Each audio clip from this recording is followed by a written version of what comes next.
Hear the voice of Venklat Sikiza, the Song of the Garden. Out of all the regions and nations of the great land of Ostenard, Erkinland is where all paths cross. It is bordered by many nations and landmarks. Remersgard to the north, Hernistir to the west, Old Hart Forest to the northeast, the Thrithings to the southeast, and Naban to its south. Erkinland is mostly flatlands, veined by several important rivers, the Imstreka, the Greenwade, the Glenawent, and the large Keenslach Lake. These rivers provide the land with a fertility that other regions lack. The capital of Erkinland, as well as the capital of the entire High Ward, is the city of Erchester and the castle Heyholt. The Heyholt stands on a massive plateau above the northern shore of the Keenslach. It is the seat of the High Ward's ruling dynasty, begun by the conqueror Prester John. Other notable cities and castles within Erkinland include the mysterious Hasuvale, the far settlements of Falshir and Gadrinset, the twin port cities of Meramund and Wentmuth, and the large farmlands of the Wolfholt. Near the northern border is the mighty fortress Naglemund. Naglemund sits between the northern and southern Weldhelm Mountains and guards one of the few western entrances into the Old Hard Forest. The High Ward is composed of many people and many different languages, but there is one language that unites the various nations, Westerling.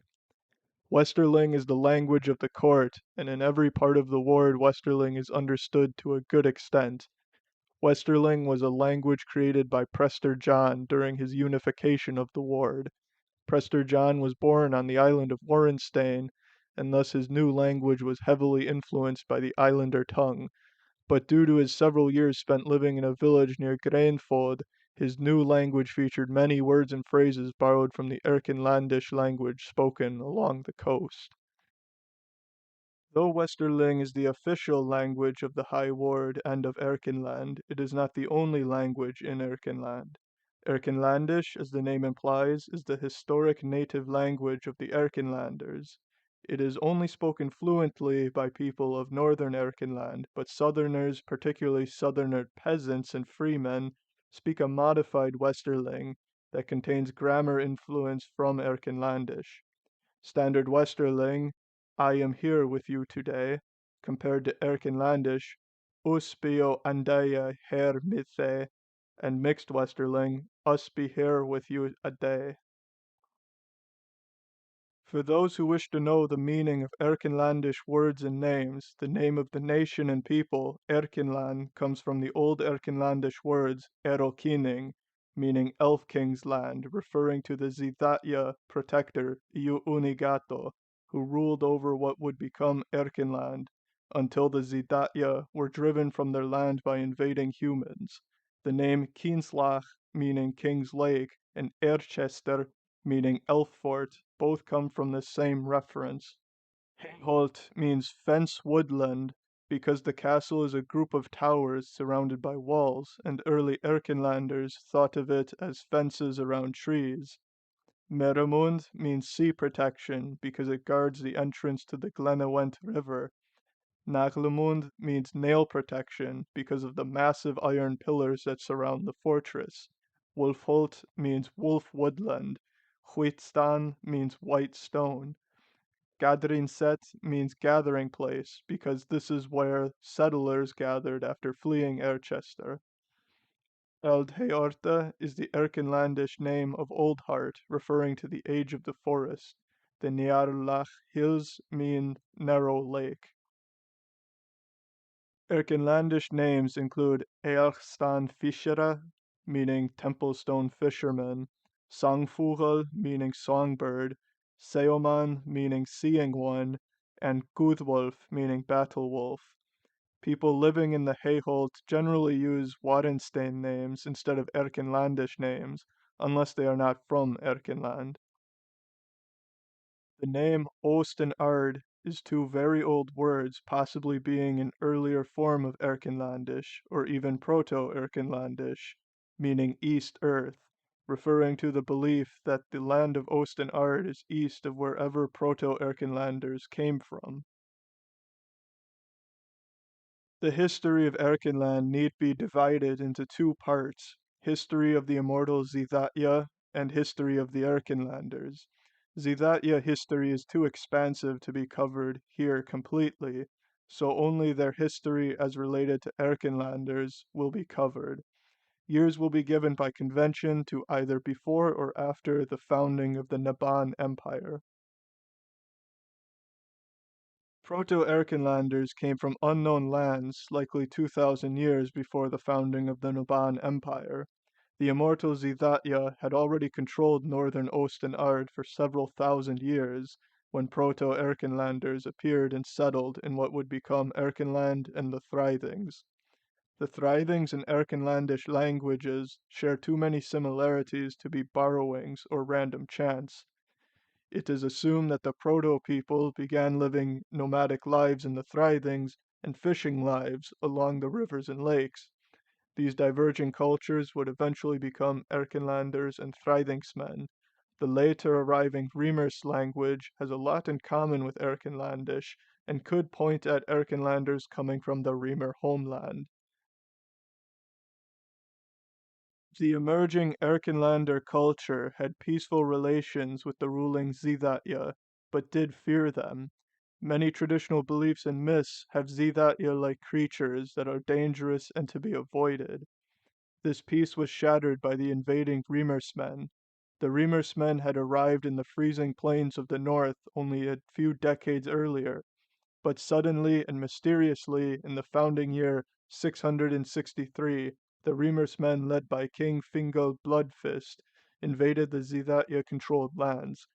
Reimersmen were the first to wield weapons of iron, which was highly toxic to the immortal Zidatya. The Zidatya and their Hernistiri allies were brutally defeated, and the Zidatya capital Asua was laid to siege. In the year 666, Asua was conquered and the surviving Zidatya fled to Oldhart Forest, where they live to this day. Fingil began burying Asua, creating a massive plateau where he would build his castle, the Hayholt, though this great project would not be completed until many years after his death. Erkenlanders were ruled over by the three Reimer kings, Fingil, his son Hjeldin, and the old general Ikverdi. Ikverdi's short rule was ended in the year 701 by the arrival of the dragon Shurekai, who killed Ikverdi, sent the Reimersmen fleeing back to Reimersgard, and made the bowels of the Hayholt his home. Erkenlanders continued to live in Erkenland, but never came close to the Hayholt for fear of waking the dragon. During this period of fear and anxiety, the religion of Usiris Aedon spread north out of Naban. Erkenlanders found this religion a comforting light in the shadow of Shurekai, and the pre-Aedonite religion was replaced very quickly and entirely. Since Erkenlanders were not a writing people before converting, nothing is known about this pre-Aedon religion. Aedonite churches appeared across Erkenland, and missionaries began journeying to Hernistir, Rimersgard, and the Thrythings. Because of the Aedonite faith of the Erkenlanders, they did not resist the Heron king Sulis of Naban when Naban expanded to control Erkenland in the year 790.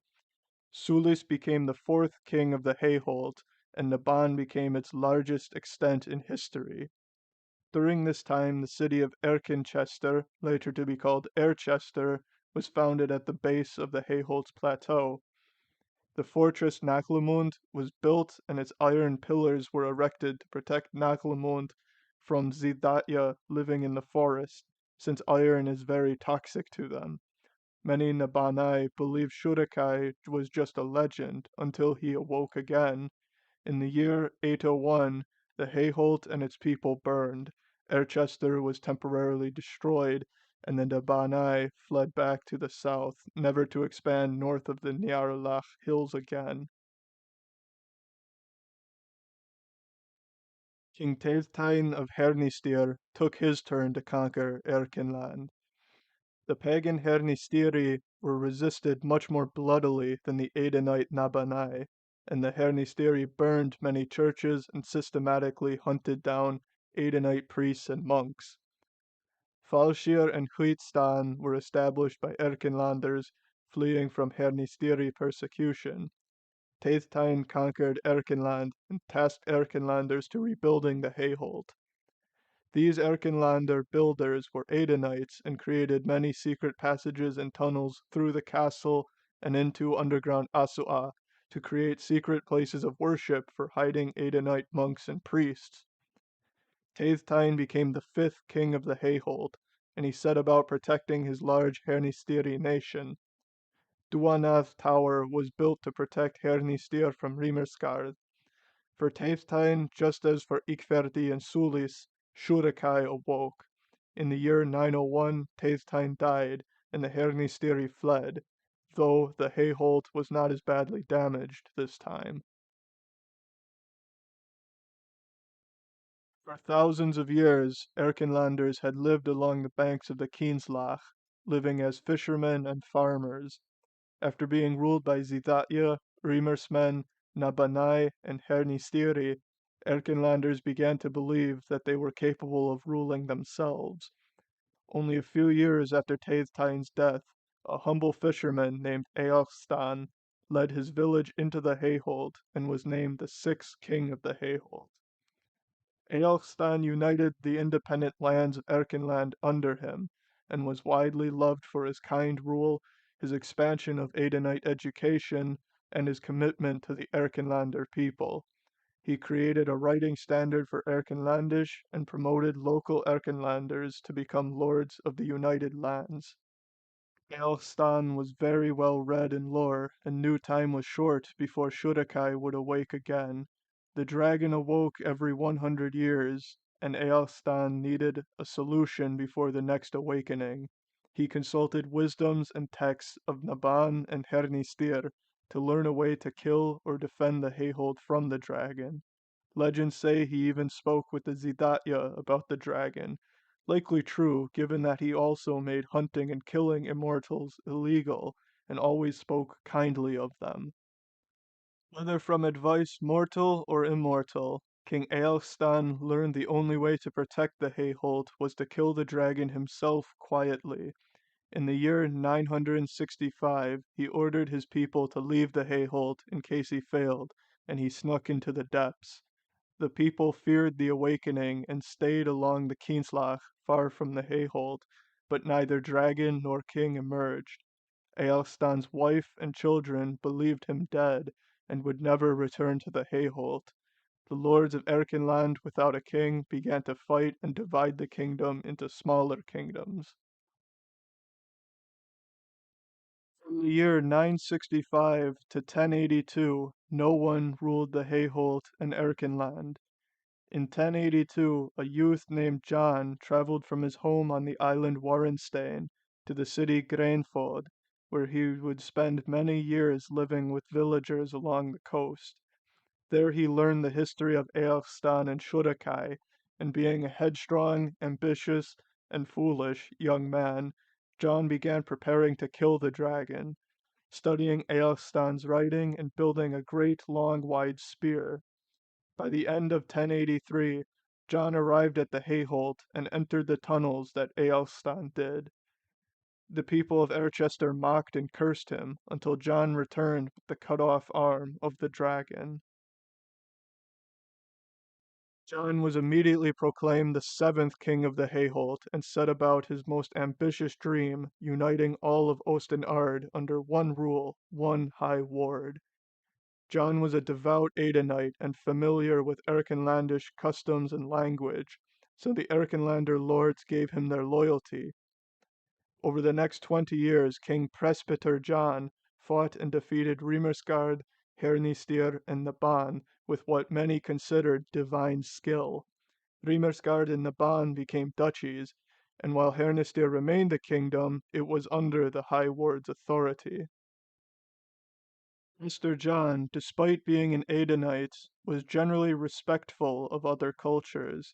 The Hernistiri were permitted to continue their ancient beliefs and traditions, Though missionaries and Adonite churches became common in Hernister cities, the new Rimersgard Duke converted to Aden, and most of his people followed his example. The languages and customs of all conquered lands were preserved and protected, though they became secondary to the newly created Westerling. Prester John ruled for 80 years and had forged the largest human kingdom in Ostenard's history, all centered at the Hayholt in Erkenland.